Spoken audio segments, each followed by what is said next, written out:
एक पति अपनी पत्नी की हत्या के जुर्म में जेल में सजा काट रहा था।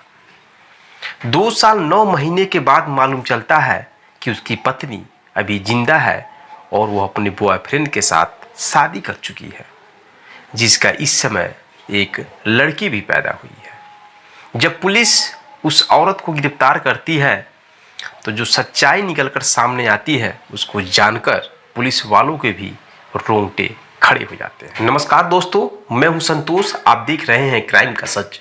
आज मैं फिर हाजिर हूं क्राइम की सच्ची कहानी लेकर। मैं जिस घटना की बात करने जा रहा हूं यह घटना एक पारिवारिक घटना है और सच्ची घटना है, जिसको सुनने के बाद दोस्तों आपके रोंगटे खड़े हो जाएंगे। इसलिए आपके पास समय है तो 10 मिनट निकाल कर इस कहानी को जरूर सुने। जिस घटना की मैं बात कर रहा हूं, इस सच्ची घटना की शुरुआत बिहार प्रदेश के गोपालगंज जिले से शुरुआत होती है। दोस्तों मैं बात कर रहा हूं 2009 की। 2009 में लता देवी नाम की एक लड़की की शादी सुनील कुमार चौहान से होती है। सुनील कुमार चौहान नगर थाना क्षेत्र के भोजपुरवा गांव का रहने वाला होता है। शादी होती है लता देवी की। शादी होने के बाद वह एक नई उम्मीद के साथ अपने ससुराल पहुंचती है और ससुराल जाने के बाद एक नई उम्मीद, एक नई आस के साथ अपनी जिंदगी की शुरुआत करती है। दोस्तों पति और पत्नी में काफ़ी प्रेम होता है। कई सालों तक अच्छा संबंध चलता है, तालमेल अच्छा होता है।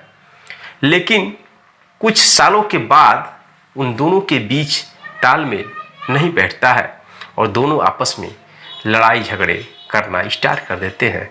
बात बात में नाराज होना, मारपीट करना, सब कुछ स्टार्ट हो जाता है। एक दिन उसका पति सुनील कुमार चौहान अपनी पत्नी को मारने लगता है किसी बात को लेकर। मारने के बाद दोस्तों पत्नी बौखला जाती है और वह अपने ससुराल से रात में भाग जाती है। मैं बात कर रहा हूँ 2016 की। 2016 में वह अपने घर से रात में भाग जाती है और भागने के बाद अपने मायके चली जाती है। मायके जाने के बाद दोस्तों उसका पति सुनील कुमार चौहान सोचता है कि मेरी पत्नी 10 दिन, 15 दिन या 1 महीने के बाद आ जाएगी, अगर उसका गुस्सा ठंडा होगा तो। लेकिन दोस्तों उसकी सोच के उल्टा होता है। उधर पत्नी लता देवी अपने पति और ससुराल के लोगों के खिलाफ दहेज को लेकर प्रताड़ित करने का आरोप लगाया और एफआईआर दर्ज करा देती है। एफआईआर दर्ज कराने के बाद वह 2016 से ही अपने मायके में रह रही थी और यह केस चलते हुए 2021 तक चला आता है, यानी कि 5 साल बीत जाते हैं। 2021 में दोस्तों कोर्ट का फैसला आता है कि पत्नी को यानी लता देवी को एक बार फिर से अपने पति को मौका देना चाहिए। दोस्तों कोर्ट का यह फैसला सुनकर पत्नी लता देवी मान जाती है और अपनी मायके से फिर ससुराल आ जाती है। ससुराल रहने लगती है अपने पति सुनील कुमार चौहान के साथ। जैसे ही दोस्तों 1 हफ्ता बीतता है वैसे ही जो सुनील चौहान है वो अपनी पत्नी को इस बात को लेकर मारने लगता है कि तुमने मेरी ज़िंदगी को बर्बाद कर दिया और 2016 से भागकर मायके रह रही थी और हम लोगों के ऊपर झूठा केस लगा दिया था। इस बात को लेकर बहस होता है, मारता है, पीटता है। इसके बाद दोस्तों उसकी पत्नी बिलख बिलख कर और रोने लगती है और सोचती है कि मेरा कर्म इतना खराब था कि मैं कैसे पति के साथ रह रही हूँ, मेरी ज़िंदगी कैसे कटेगी। दोस्तों बवाल होता है, पति बहुत मार देता है। मारने के बाद वह रात में फिर से पत्नी अपने घर से फरार हो जाती है। इस बार लता देवी भागकर अपने मायके नहीं जाती है, कहीं और चली जाती है। इस बात की जानकारी जब लता देवी के भाई, जिसका नाम चंद्रभूषण होता है, उसको जानकारी होती है तो वह अपनी बहन को खोजने लगता है, लेकिन बहन का कहीं भी पता नहीं लगता है।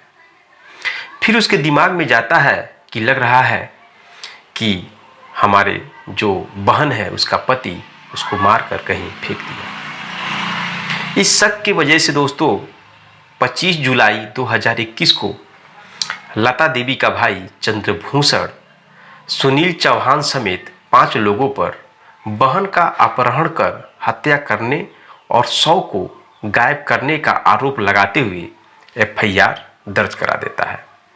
एफआईआर दर्ज कराने के बाद पुलिस इस मामले की छानबीन करती है और सबसे पहले सुनील कुमार चौहान को गिरफ्तार करती है। लता देवी के पति सुनील कुमार चौहान को गिरफ्तार करके अपनी पत्नी की हत्या के आरोप में जेल में डाल देती है। जेल में डालने के बाद पुलिस लता देवी के बॉडी को खोजना स्टार्ट कर देती है। दोस्तों, उसका बॉडी नहीं मिलता है और पुलिस उसके बॉडी को खोजते हुए काफ़ी समय लगा देती है। यानी कि 2 साल 9 महीने बीत जाते हैं, लेकिन पुलिस को कोई भी भनक नहीं मिलता है।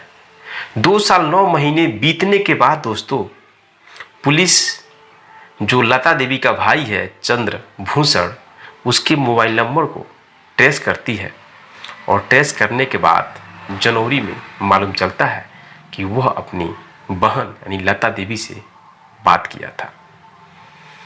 इस वजह से वह चंद्रभूषण को गिरफ्तार करती है पुलिस और पूछताछ करने लगती है। बहुत सख्ती से जब पूछताछ करती है तब सारी सच्चाई निकल कर सामने आता है और उसके मोबाइल के ट्रेस के हिसाब से जो लोकेशन मिलता है वो लोकेशन उत्तर प्रदेश के जिला बलिया का मिलता है। पुलिस दोस्तों बलिया जिला जाती है और बलिया जिला पहुंचने के बाद बलिया से लता देवी को पुलिस गिरफ्तार करती है और गिरफ्तार करने के बाद पुलिस भी हैरान हो जाती है लता देवी को देखकर, जिसका पति 2 साल 9 महीने से पत्नी की हत्या के जुर्म में जेल में सजा काट रहा है। इधर पत्नी अभी जिंदा है। दोस्तों, जब पत्नी को गिरफ्तार किया जाता है और जब पुलिस उससे सख्ती से पूछताछ करती है तो पत्नी बताती है कि 2021 में कोर्ट के द्वारा फैसला आता है कि आप एक बार पति को मौका दीजिए और अपने पति के साथ रहिए।